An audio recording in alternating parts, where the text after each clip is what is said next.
पहाड़ों में बसे छोटे छोटे शहरों की एक अजीब सी खासियत होती है। दिन में वे जितने खूबसूरत और शांत लगते हैं, रात होते ही वही जगहें अनजाने डर से भर जाती हैं। घने देवदार के जंगल, ठंडी हवा में हिलती शाखाएं, दूर कहीं किसी कुत्ते का भौंकना और बाकी हर तरफ ऐसा सन्नाटा कि अपनी सांसों की आवाज भी साफ सुनाई देने लगती है।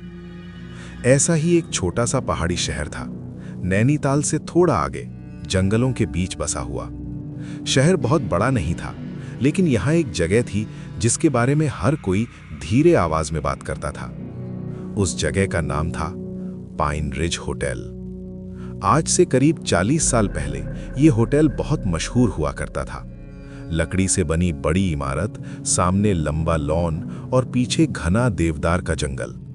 शहर में आने वाले ज्यादातर पर्यटक वहीं ठहरते थे। लेकिन समय के साथ उस होटल के बारे में कुछ ऐसी बातें फैलने लगी कि लोग वहां ठहरने से कतराने लगे। कहा जाता था कि होटल की तीसरी मंजिल पर कुछ ठीक नहीं है। कोई कहता रात को वहां से किसी के चलने की आवाज आती है, कोई कहता बंद कमरों के अंदर लाइट जलती दिखाई देती है, और कुछ लोग तो ये भी कहते थे कि देर रात होटल की खिड़की में एक औरत खड़ी दिखाई देती है, जबकि वो मंजिल सालों से बंद पड़ी है। धीरे धीरे होटल में आने वाले मेहमान कम होते गए, मालिक बदलते गए, मैनेजर बदलते गए, लेकिन होटल की बदनामी खत्म नहीं हुई। समय के साथ पाइन रिज होटल लगभग वीरान हो गया। लेकिन ये कहानी उस समय की है जब मैं पहली बार वहां गया था। मेरा नाम आरव है। मैं पेशे से ट्रैवल ब्लॉगर हूं। अलग अलग जगहों पर जाकर वहां के होटल, जगहें और कहानियां रिकॉर्ड करना मेरा काम है। मेरे चैनल पर लोग खासकर रहस्यमयी और पुराने होटलों के वीडियो बहुत पसंद करते थे। एक दिन मुझे इंटरनेट पर एक पुराना आर्टिकल मिला।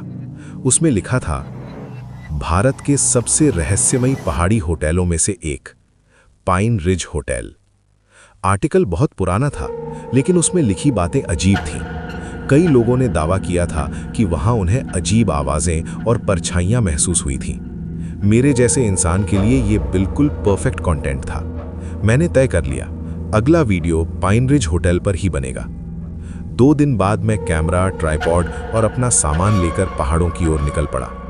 शाम होते होते मेरी गाड़ी उस छोटे से शहर में पहुंच गई। ठंडी हवा चल रही थी, आसमान में बादल थे और हल्की धुंध पूरे इलाके में फैल चुकी थी। मैंने रास्ते में एक छोटी सी चाय की दुकान पर गाड़ी रोकी। भैया, एक चाय देना, मैंने कहा। दुकान पर बैठे लगभग 50 साल के आदमी ने मुझे ऊपर से नीचे तक देखा। पहली बार आए हो यहां? उसने पूछा। हाँ, थोड़ा घूमने आया हूं। सुना है यहां एक पुराना होटल है, पाइन रिज होटल। मेरी बात सुनते ही उसका चेहरा थोड़ा गंभीर हो गया। कुछ सेकंड तक वो चुप रहा, फिर बोला, रहने के लिए बहुत होटल है यहाँ, लेकिन अगर आप समझदार हो तो उस होटल में मत रुकना। मैं हल्का सा मुस्कुराया। क्यों, वहां भूत है क्या? उसने मेरी आंखों में देखकर कहा, जो भी है अच्छा नहीं है। मैंने मजाक में बात टाल दी, लेकिन उसके चेहरे की गंभीरता मेरे दिमाग में कहीं रह गई। चाय खत्म करके मैं फिर गाड़ी लेकर आगे बढ़ गया। करीब 10 मिनट बाद सड़क जंगल की तरफ मुड़ गई। दोनों तरफ ऊंचे ऊंचे देवदार के पेड़ खड़े थे। धुंध इतनी घनी थी कि हेडलाइट की रोशनी भी ज्यादा दूर तक नहीं जा पा रही थी। फिर अचानक सड़क के किनारे एक पुराना सा बोर्ड दिखाई दिया, लकड़ी का जर्जर बोर्ड। उस पर धुंधली सी लिखावट थी, पाइन रिज होटल। नीचे एक तीर का निशान था जो जंगल के अंदर जाती पतली सड़क की तरफ इशारा कर रहा था। मैंने गाड़ी उस रास्ते पर मोड़ दी। करीब 2 मिनट बाद पेड़ों के बीच से एक बड़ी सी इमारत धीरे धीरे सामने आने लगी। वही था पाइन रिज होटल। इमारत बिल्कुल वैसी ही थी जैसी मैंने तस्वीरों में देखी थी। पुरानी लकड़ी की 3 मंजिला बिल्डिंग, सामने खाली पड़ा लॉन और कई खिड़कियां जिनकी पेंट उतर चुकी थी। कुछ खिड़कियां बंद थीं, कुछ आधी टूटी हुई। लेकिन अजीब बात यह थी कि होटल पूरी तरह बंद नहीं लग रहा था। मुख्य दरवाजे के पास हल्की पीली रोशनी जल रही थी। मैंने गाड़ी पार्क की और सामान लेकर अंदर चला गया। अंदर का रिसेप्शन हॉल बहुत बड़ा था। लकड़ी की दीवारें, पुराने सोफे और एक लंबा रिसेप्शन काउंटर। काउंटर के पीछे एक दुबला पतला बूढ़ा आदमी बैठा था। उसने मुझे देखा और धीरे से खड़ा हो गया। जी? उसने पूछा। मुझे एक कमरा चाहिए 2 रात के लिए, मैंने कहा। उसने कुछ सेकंड तक मुझे देखा। आपको पता है ये कौन सा होटल है? उसने धीमी आवाज में पूछा। हाँ, पाइन रिज होटल, मैंने हंसते हुए कहा। वो कुछ पल चुप रहा, फिर रजिस्टर मेरी तरफ बढ़ा दिया। नाम लिख दीजिए। मैंने रजिस्टर खोला। अजीब बात यह थी कि पूरे पन्ने लगभग खाली थे। पिछले कई दिनों में सिर्फ 2-3 लोगों के नाम लिखे थे। मैंने अपना नाम लिख दिया। कमरा नंबर 203, उसने चाबी देते हुए कहा। और हां, तीसरी मंजिल पर मत जाना। मैंने तुरंत पूछा, क्यों? वो हल्का सा मुस्कुराया। वहां कमरे बंद हैं और फर्श भी थोड़ा कमजोर है। उसकी बात सुनकर मुझे वही चाय वाले आदमी की बात याद आ गई, लेकिन मैं डरने वालों में से नहीं था। मैंने चाबी ली और सीढ़ियों की तरफ बढ़ गया। होटल के अंदर का माहौल अजीब था। हर कदम पर लकड़ी की सीढ़ियां चर चर की आवाज कर रही थीं।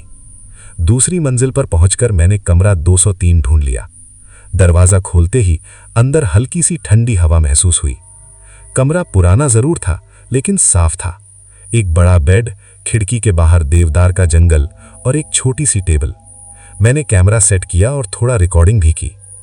तो दोस्तों, मैं अभी हूं भारत के सबसे रहस्यमयी होटलों में से एक पाइन रिज होटल में। वीडियो रिकॉर्ड करके मैंने कैमरा बंद किया। तब तक रात काफी हो चुकी थी। बाहर हवा तेज हो गई थी। पेड़ों की शाखाएं खिड़की से टकराकर अजीब आवाजें कर रही थीं। मैंने लाइट बंद की और सोने की कोशिश करने लगा। करीब आधी रात रही होगी जब मेरी नींद अचानक खुल गई। पहले मुझे लगा शायद कोई सपना देखा होगा, लेकिन फिर मैंने साफ सुना, ठक ठक ठक, जैसे कोई लकड़ी के फर्श पर धीरे धीरे चल रहा हो। मैंने घड़ी देखी। रात के 2:17 हुए थे। मैं बिस्तर पर बैठ गया। आवाज फिर आई। इस बार साफ था। कोई ऊपर तीसरी मंजिल पर चल रहा था। मैंने खुद से कहा, शायद कोई और मेहमान होगा, लेकिन तभी मुझे अचानक रिसेप्शन वाले बूढ़े आदमी की बात याद आ गई। तीसरी मंजिल पर मत जाना, वहां कमरे बंद हैं। अब मेरे शरीर में हल्की सिहरन दौड़ गई, क्योंकि अगर तीसरी मंजिल के कमरे बंद हैं, तो फिर ऊपर चल कौन रहा था? मैंने हिम्मत करके कमरे का दरवाजा खोला। कॉरिडोर बिल्कुल खाली था, लेकिन ऊपर से वही आवाज फिर आई, ठक ठक ठक, जैसे कोई धीरे धीरे मेरे ठीक ऊपर चल रहा हो। मेरे अंदर का डर और जिज्ञासा दोनों बढ़ रहे थे। कुछ सेकंड सोचने के बाद मैंने फैसला किया। मैं धीरे धीरे सीढ़ियों की तरफ बढ़ा और पहली बार तीसरी मंजिल की ओर जाने वाली सीढ़ियों के सामने खड़ा हो गया। ऊपर पूरा अंधेरा था, लेकिन उसी अंधेरे में मुझे लगा जैसे कोई परछाई सीढ़ियों के पास से गुजरकर कॉरिडोर में चली गई हो। मैंने मोबाइल की टॉर्च ऑन की और जैसे ही पहला कदम तीसरी मंजिल की सीढ़ी पर रखा, ऊपर कहीं से एक दरवाजा धीरे धीरे चर्र की आवाज से खुलने लगा और उसी पल मुझे साफ सुनाई दिया एक औरत की बहुत धीमी टूटी हुई आवाज, कोई है? उस आवाज ने मेरे पूरे शरीर में जैसे ठंडा करंट दौड़ा दिया। सीढ़ियों पर मेरा पैर वहीं रुक गया। कुछ सेकंड तक मैं बिल्कुल स्थिर खड़ा रहा। ऊपर घुप अंधेरा था और मोबाइल की टॉर्च की रोशनी बस कुछ सीढ़ियों तक ही पहुंच पा रही थी। फिर वही आवाज दोबारा आई, बहुत धीमी, बहुत टूटी हुई, कोई है? अब यह साफ हो गया था कि यह कोई हवा की आवाज नहीं थी, ये किसी इंसान की आवाज थी। मेरे अंदर डर जरूर था, लेकिन उससे भी ज्यादा जिज्ञासा थी। मैंने कैमरा ऑन कर लिया। अगर सच में ऊपर कुछ अजीब हो रहा था तो ये मेरे चैनल के लिए बहुत बड़ा कंटेंट बन सकता था। मैंने धीरे धीरे सीढ़ियां चढ़नी शुरू की। हर कदम के साथ लकड़ी की सीढ़ियां चर चर की आवाज कर रही थीं। जैसे ही मैं तीसरी मंजिल पर पहुंचा, सामने लंबा सा कॉरिडोर दिखाई दिया। पूरा कॉरिडोर अंधेरे में डूबा हुआ था। दीवारों की पेंट जगह जगह से उतर चुकी थी। छत के कोनों में मोटे जाले लगे थे और कई दरवाजों पर जंग लगे ताले लटक रहे थे। ऐसा लग रहा था जैसे ये मंजिल कई सालों से बंद पड़ी हो। लेकिन फिर भी अभी कुछ सेकंड पहले यहीं से किसी के चलने की आवाज आई थी। मैंने टॉर्च की रोशनी आगे डाली। कॉरिडोर के आखिर में एक दरवाजा थोड़ा सा खुला हुआ था। वहीं से हल्की सी सफेद रोशनी बाहर आ रही थी। मेरे दिल की धड़कन तेज हो गई। ये कैसे हो सकता है? मैंने खुद से बुदबुदाया। अगर ये मंजिल बंद है तो इस कमरे में रोशनी कैसे जल रही थी? मैं धीरे धीरे उस दरवाजे की तरफ बढ़ने लगा। जैसे जैसे मैं करीब पहुंच रहा था, हवा और ठंडी होती जा रही थी, इतनी ठंडी कि मेरी सांस से हल्का धुआं निकलने लगा। अब मैं उस कमरे के बिल्कुल सामने था। दरवाजे पर नंबर लिखा था 307। दरवाजा आधा खुला था। अंदर से हल्की सफेद रोशनी आ रही थी। मैंने धीरे से दरवाजे को और खोला। दरवाजा चर्र की आवाज के साथ खुल गया। अंदर का कमरा बाकी कमरों से अलग था। ये बाकी कमरों की तरह जर्जर नहीं लग रहा था। कमरे में एक पुराना लकड़ी का बेड था, एक टेबल और खिड़की के सामने एक कुर्सी। लेकिन सबसे अजीब चीज थी वो कुर्सी, क्योंकि उस कुर्सी पर कोई बैठा हुआ था। मेरी टॉर्च की रोशनी जैसे ही वहां पहुंची, मेरा दिल जैसे एक पल के लिए रुक गया। कुर्सी पर एक औरत बैठी थी। उसके लंबे काले बाल उसके चेहरे को आधा ढक रहे थे। वो बिल्कुल स्थिर बैठी थी, खिड़की की तरफ देख रही थी। मैं कुछ सेकंड तक वहीं खड़ा रह गया। फिर मैंने हिम्मत करके कहा, हेलो। कोई जवाब नहीं आया। मैंने थोड़ा और जोर से कहा, मैडम आप ठीक हैं? अब धीरे धीरे वो औरत अपनी गर्दन मेरी तरफ घुमाने लगी। उसकी हरकत बहुत धीमी थी, असामान्य रूप से धीमी, जैसे किसी पुराने वीडियो को स्लो मोशन में चलाया जा रहा हो। कुछ ही सेकंड में उसका चेहरा मेरी तरफ था, और जैसे ही मैंने उसका चेहरा साफ देखा, मेरे हाथ से मोबाइल लगभग गिर गया। उसका चेहरा बिल्कुल सफेद था, इतना सफेद कि जैसे उसमें खून ही नहीं हो। उसकी आंखें गहरी और थकी हुई लग रही थीं, जैसे उसने कई दिनों से नींद नहीं ली हो। लेकिन सबसे डरावनी बात यह थी कि वो मुझे देखकर मुस्कुरा रही थी, एक बहुत हल्की अजीब सी मुस्कान। मेरे गले से मुश्किल से आवाज निकली, आप यहां क्या कर रही हैं? कुछ सेकंड तक वो मुझे देखती रही। फिर उसने बहुत धीमी आवाज में कहा, तुम नए हो? मेरे शरीर में फिर सिहरन दौड़ गई। हां, मैं आज ही आया हूं, मैंने कहा। वो धीरे धीरे खड़ी हो गई। अब वो मुझसे लगभग 5 कदम दूर खड़ी थी। लोग यहां नहीं रुकते, उसने कहा। मैंने पूछा, क्यों? वो कुछ पल चुप रही, फिर बोली, क्योंकि यहां से कोई जाता नहीं है। मेरे हाथों में पसीना आ गया। मैंने हिम्मत करके कहा, आप यहां रहती हैं क्या? उसने सिर थोड़ा झुकाया। रहती थी। उसका ये जवाब सुनकर मेरा दिल और तेज धड़कने लगा। अचानक कमरे की लाइट हल्की हल्की टिमटिमाने लगी, और उसी पल कॉरिडोर से किसी के तेज कदमों की आवाज आई, ठक ठक ठक, जैसे कोई तेजी से हमारी तरफ आ रहा हो। मैंने तुरंत पीछे मुड़कर देखा। कॉरिडोर खाली था, लेकिन कदमों की आवाज बिल्कुल साफ थी। अब वो आवाज कमरे के दरवाजे के बिल्कुल पास आकर रुक गई। मेरी सांसें तेज हो गईं। मैंने धीरे से फिर उस औरत की तरफ देखा, लेकिन अब कमरा खाली था, कुर्सी खाली थी, वो औरत वहां नहीं थी। मेरे हाथ कांपने लगे। अभी तो यहीं थी, मैंने बुदबुदाया।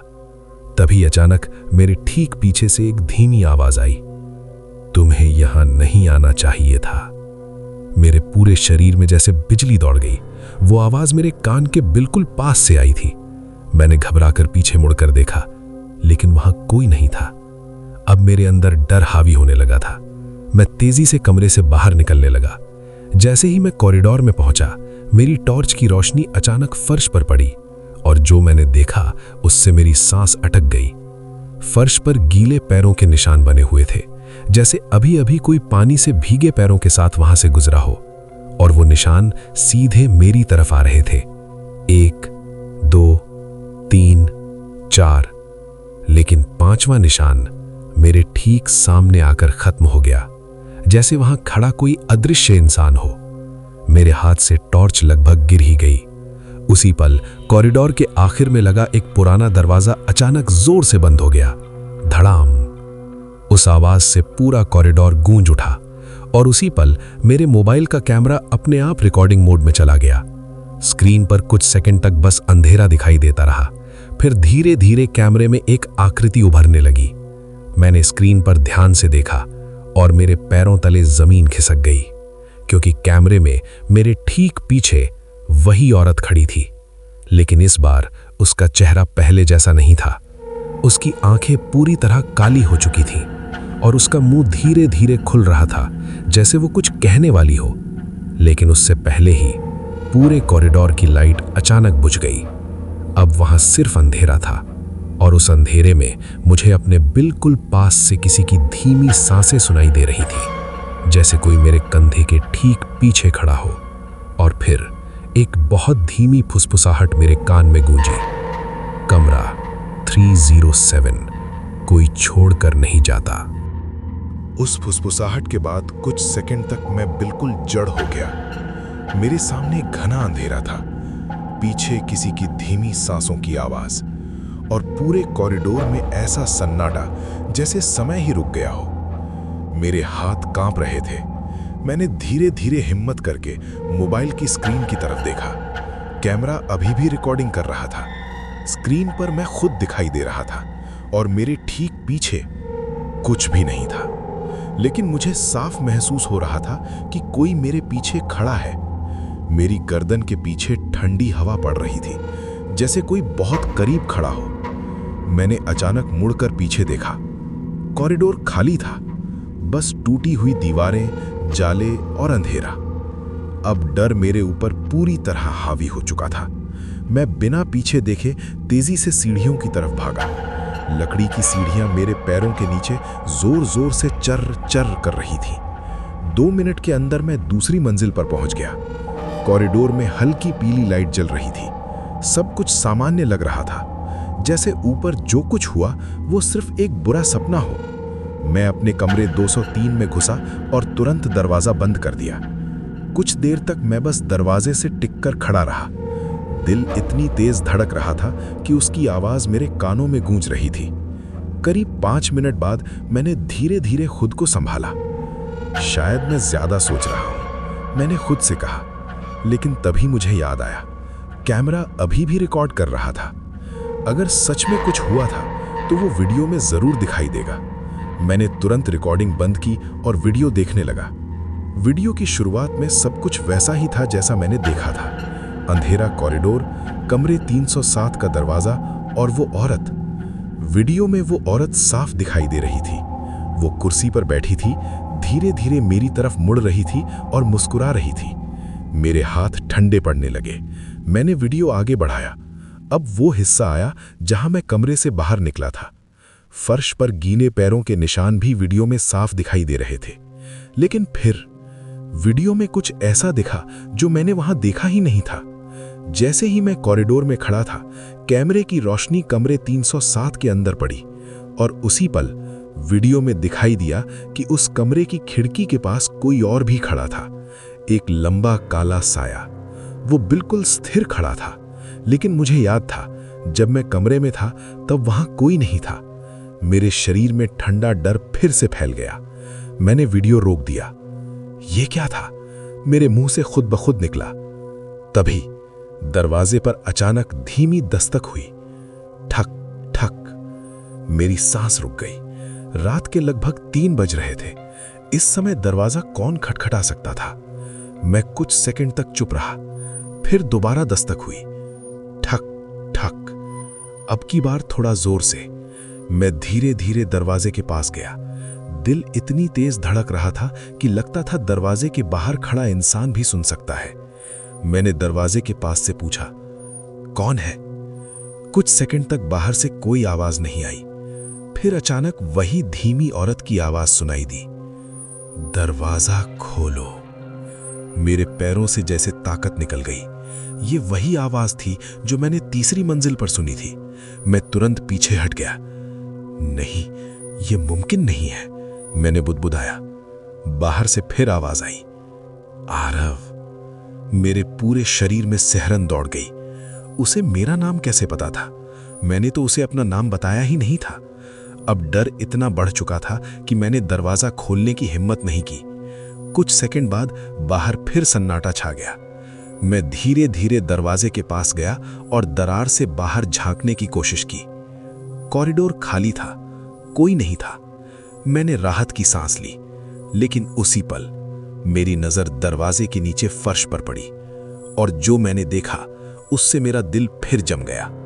दरवाजे के नीचे से धीरे धीरे पानी अंदर आ रहा था, जैसे कोई बाहर खड़ा हो जिसके पैरों से पानी टपक रहा हो। कुछ सेकंड में पानी का छोटा सा धब्बा बन गया और फिर उस पानी में धीरे धीरे एक गीले पैरों का निशान बन गया, जैसे कोई अदृश्य इंसान दरवाजे के ठीक बाहर खड़ा हो। मैं डर के मारे पीछे हट गया।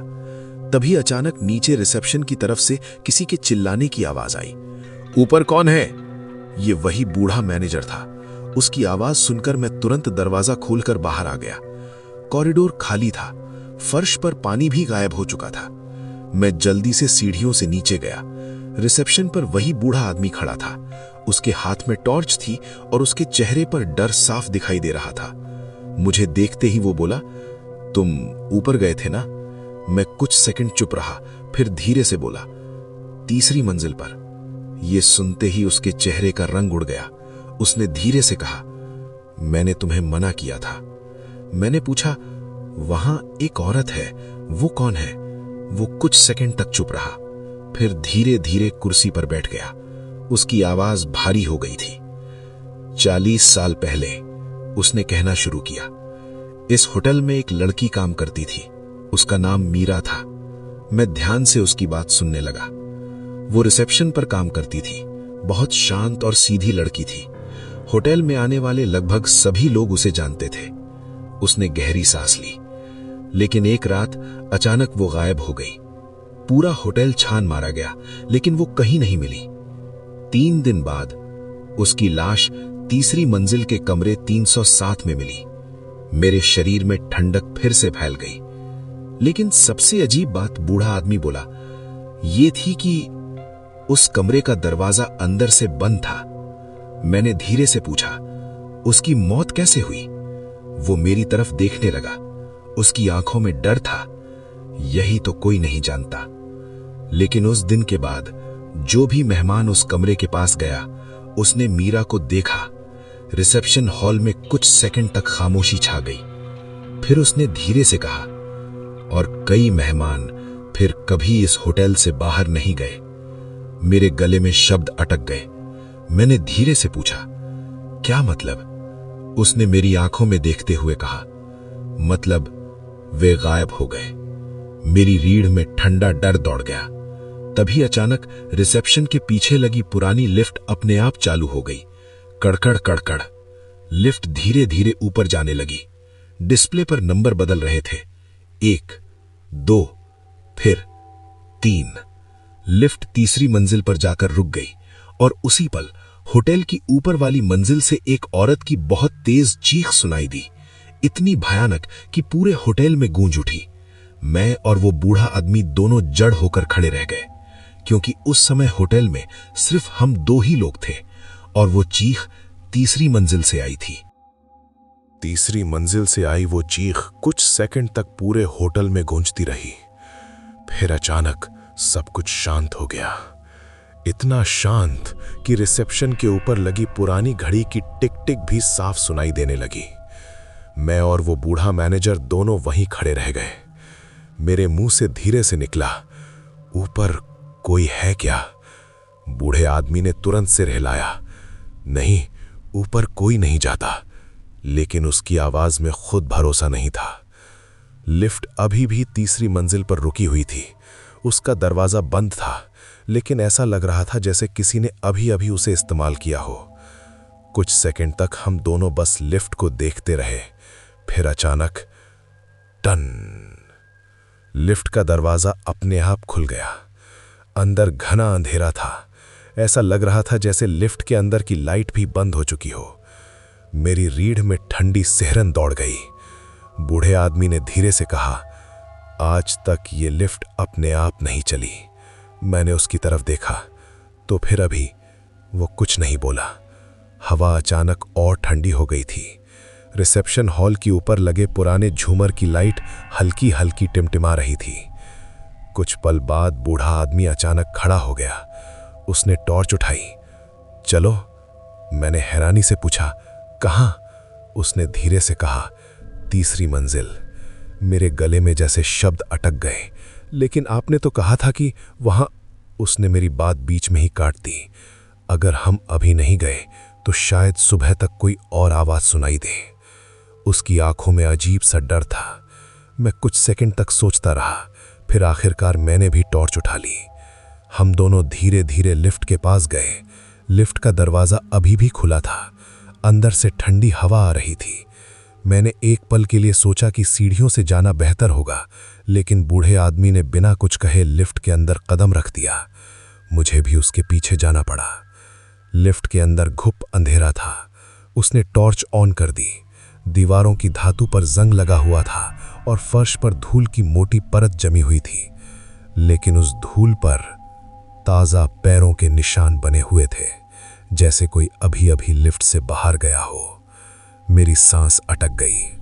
लिफ्ट का दरवाजा धीरे धीरे बंद हो गया। फिर लिफ्ट नीचे से ऊपर चलने लगी।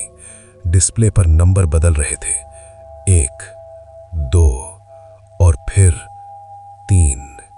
लिफ्ट रुक गई। कुछ सेकंड तक अंदर सन्नाटा रहा। फिर दरवाजा धीरे धीरे खुलने लगा। जैसे ही दरवाजा पूरा खुला, तीसरी मंजिल का वही अंधेरा कॉरिडोर हमारे सामने था, लेकिन इस बार कुछ अलग था। कॉरिडोर के बीच में एक दरवाजा खुला हुआ था। वो दरवाजा था कमरा 307। मेरे दिल की धड़कन फिर तेज हो गई। बूढ़े आदमी ने टॉर्च की रोशनी उस तरफ डाली।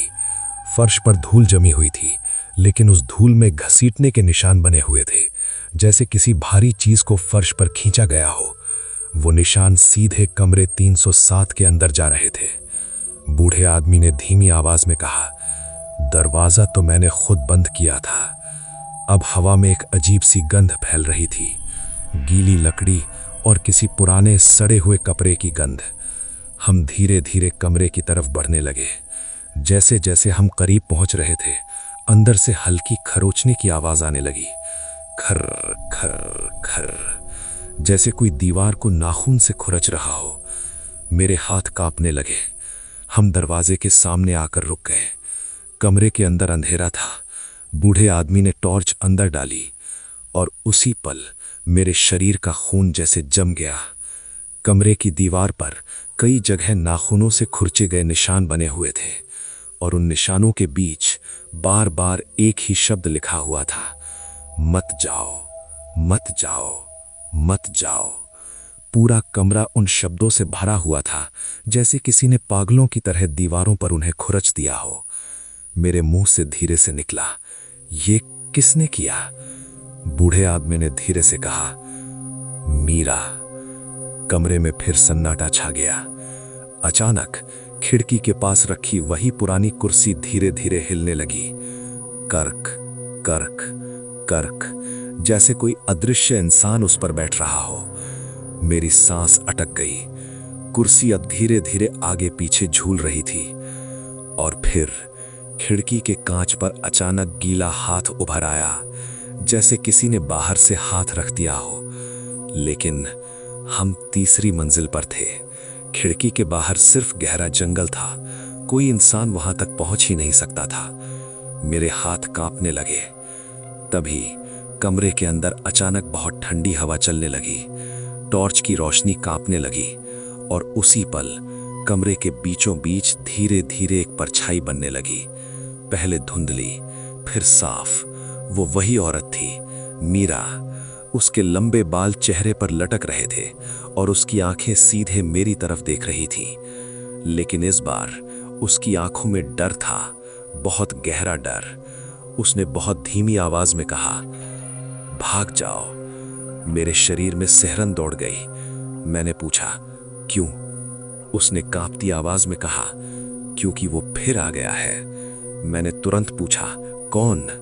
मीरा का चेहरा अचानक और डर से भर गया। उसने धीरे धीरे कमरे के अंधेरे कोने की तरफ इशारा किया।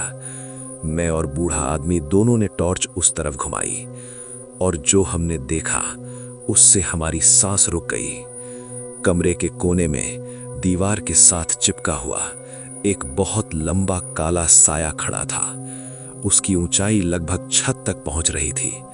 उसका चेहरा दिखाई नहीं दे रहा था, लेकिन उसकी आंखें अंधेरे में भी लाल चमक रही थीं। मीरा कांपती हुई आवाज में बोली, यही है जिसने मुझे मारा था।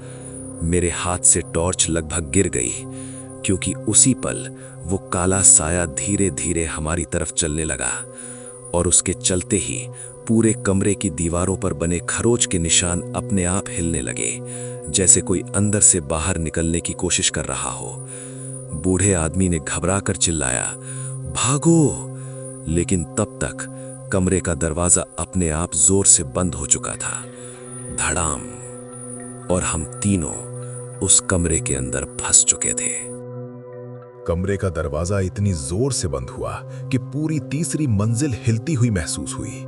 मेरे हाथ से टॉर्च लगभग छूट गई। अब कमरे के अंदर सिर्फ हमारी टॉर्च की कांपती हुई रोशनी थी और सामने धीरे धीरे हमारी तरफ बढ़ता हुआ वो लंबा काला साया। बूढ़ा मैनेजर दरवाजे की तरफ भागा। उसने हैंडल पकड़ा और पूरी ताकत से खींचा, लेकिन दरवाजा जरा भी नहीं हिला। ये खुल क्यों नहीं रहा? वो घबरा कर बोला। मेरी नजर उस साए पर जमी हुई थी। वो धीरे धीरे आगे बढ़ रहा था। उसके कदमों की आवाज नहीं आ रही थी, लेकिन फर्श पर जमी धूल खुद ब खुद हिल रही थी, जैसे कोई भारी चीज वहां चल रही हो। मीरा कमरे के बीचों बीच खड़ी कांप रही थी। उसका चेहरा डर से सफेद पड़ चुका था। वो फुसफुसाई, ये फिर आ गया। मैंने जल्दी से पूछा, ये कौन है? मीरा ने मेरी तरफ देखा। उसकी आंखों में आंसू थे। इस होटल का असली मालिक। मेरे माथे पर पसीना आ गया। मालिक? वो धीरे से बोली, विक्रम राय। नाम सुनते ही बूढ़ा मैनेजर अचानक पलटा। उसकी आंखें फैल रहीं। नहीं, ये नाम यहां मत लो, वो घबरा कर बोला। लेकिन तब तक देर हो चुकी थी। कमरे में खड़ा वो काला साया अचानक रुक गया। उसका सिर धीरे धीरे हमारी तरफ झुकने लगा, जैसे उसने अपना नाम सुन लिया हो। मेरे शरीर में ठंडा डर फैल गया। मीरा ने कांपती आवाज में कहना शुरू किया, 40 साल पहले ये होटल विक्रम राय का था। वो बहुत अमीर आदमी था, लेकिन बहुत क्रूर भी। कमरे की हवा भारी होती जा रही थी। मीरा बोलती रही, लोग कहते थे कि वो रात को अजीब अजीब प्रयोग करता था। होटल के कुछ कमरों में अजीब चीजें होती थीं, लेकिन कोई सच नहीं जानता था। मैं ध्यान से उसकी बात सुन रहा था। एक रात, मीरा बोली, मैंने उसे इसी कमरे में देखा। मेरी सांस अटक गई। क्या देखा? मैंने पूछा।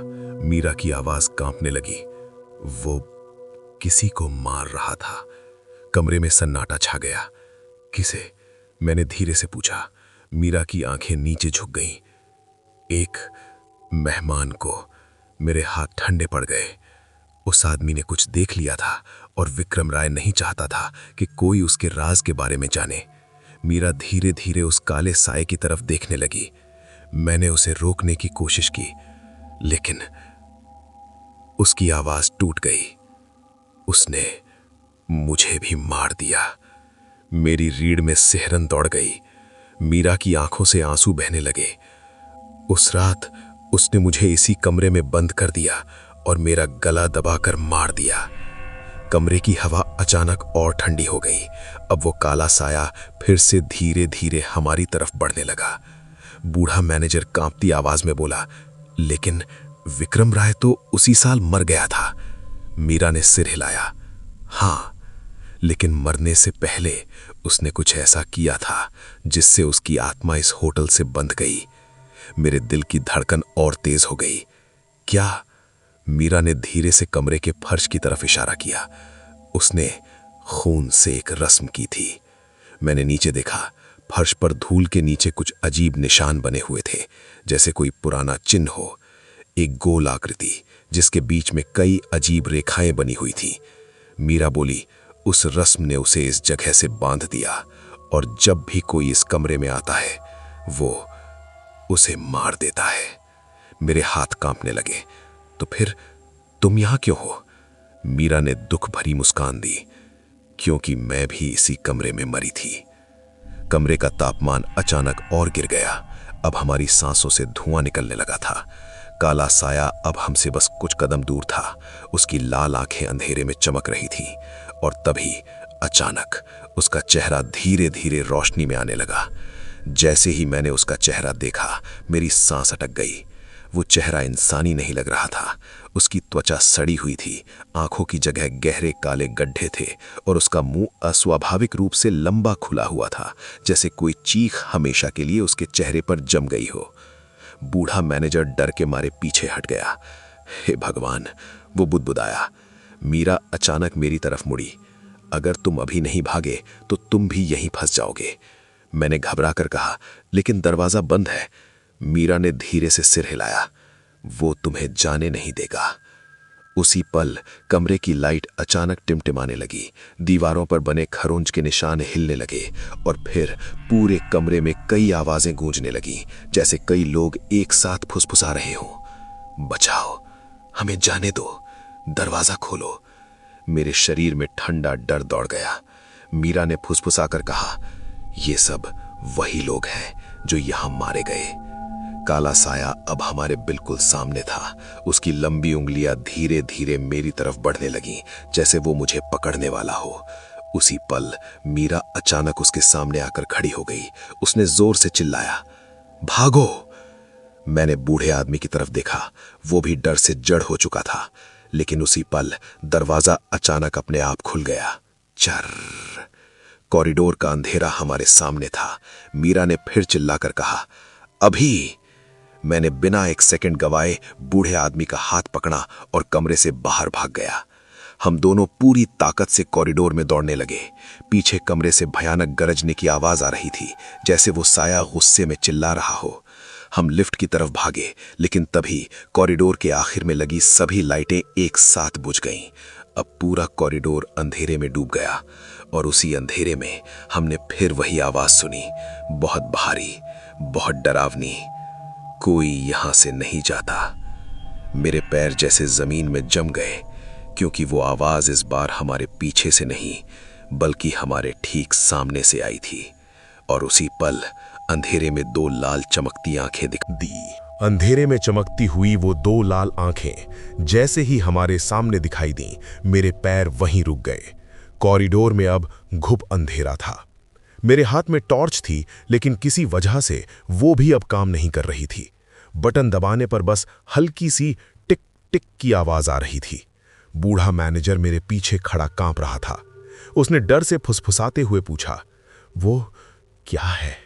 मेरे पास कोई जवाब नहीं था। सामने अंधेरे में वे लाल आंखें धीरे धीरे हमारी तरफ बढ़ रही थीं। अब उनके साथ भारी कदमों की आवाज भी आ रही थी। ठक ठक ठक।